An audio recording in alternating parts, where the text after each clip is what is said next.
Creative process pains me, so why do I do it? Hi. I've recently decided to give creative work a go. As one might expect, it's a mess at every step. Forcing myself to write consistently is, at this point, self-inflicted torture. So why do I want to do it? Why do I insist on putting myself through this every day? I think answering these questions requires me to reach within myself and be more vulnerable than I'd like to, or maybe even know how to. Every day I force myself to stay still for a minimum of 2 hours, hoping, praying really that I manage to write anything decent. And you might think, if it's such a struggle, why do I do it? Why not stick to a safe, cozy, mind-numbing 9 to 5? Answering that requires vulnerability, so here it goes. I honestly felt suffocated in a 9 to 5 for a long time. And I feel like if I don't give this a shot, I'll forever regret it. For all I know, I might be completely inadequate. I might be the worst possible candidate for this. I know the risk. I know how unlikely success is. This might as well be my version of buying a lottery ticket and thinking I'll make a career out of it every day. Welcome to Delusionville. Population seems quite high these days, so at least you know I won't be lonely. There's another issue with the 9 to 5 that kills my creativity. I need time to be bored, to be creative. I had none of that in a 9 to 5. You might say, but it's just 8 hours a day, 5 days a week, plenty of time left over, isn't it? On paper, maybe. In reality, the remaining time is mostly maintenance, so I can do an efficient job during those 8 hours. Maybe I'm just deficient on a fundamental level, but I'm not one of those golden people who can just do everything all at once. Regardless of who I compare myself to, I'm never going to win that game, so why not just abandon it? Here's what I've learned in life. I'm not usually bad when I push 100% in one direction, when I have enough conviction to believe the journey itself will achieve something personally meaningful. If I want it enough and can focus on it, it's often just a matter of time and effort. So instead of dwelling on my deficiencies compared to gifted people, I set aside time and even money to focus on what's possible for me. That might not lead to material success, but I know deep inside that, at the very least, I might birth whatever abomination is trying to get out of me.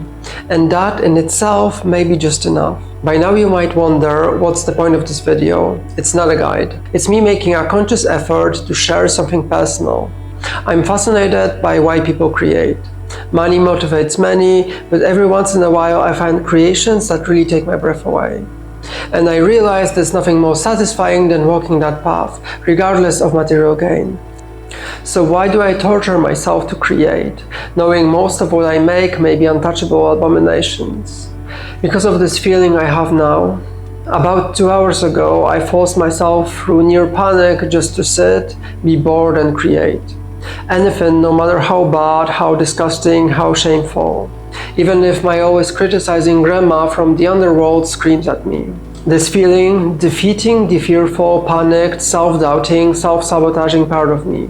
The feeling that at the end, something remains. I'm not less than before. I'm a little more than I was 2 hours ago. I'm a mother now, and this is my baby. Birthing is my job. Every day I'm scared to force these abominations out, but not doing it is suffocating.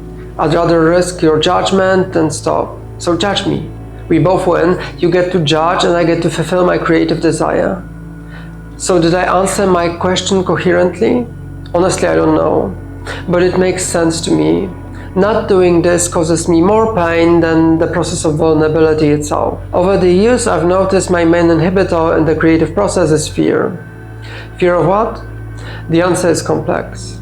It's not one thing. Dealing with fears one at a time becomes a whack-a-mole. A mythological hydra, you cut off one head to grow back. You can't do something until you can do it. Change isn't given, it has to be fought for.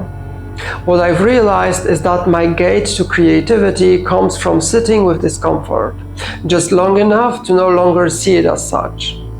Discomfort can open gates. If you listen, if you embrace it, if you offer your company. It's lonely, often ignored, but if you come to know it, appreciate it, it becomes a friend worthy of your time. And when it gives you back, it's always a diamond in the rough. Finally, this has taught me that humanity tends to be one-sided in vision.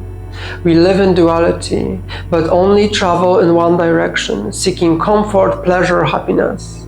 Few explore the opposite. Those who do discover truths yet hidden. We often travel with the current, grasping what comes our way. But the salmon of our species, those swimming upstream, are rarely appreciated. So my advice, try looking the other way. There's not much light, it's never easy, but nothing worth much ever was. So if the creative process pains me, why do I do it? It pains me because the only way I know how to create something worthwhile is through pain. I do it because it's perhaps the only way to turn pain into something else, something positive, evolved through internal refinement. At the end of the day, it's a healing process, and that in itself is enough to scratch a scalp, reopen a wound so it can finally heal. Thank you so much for watching.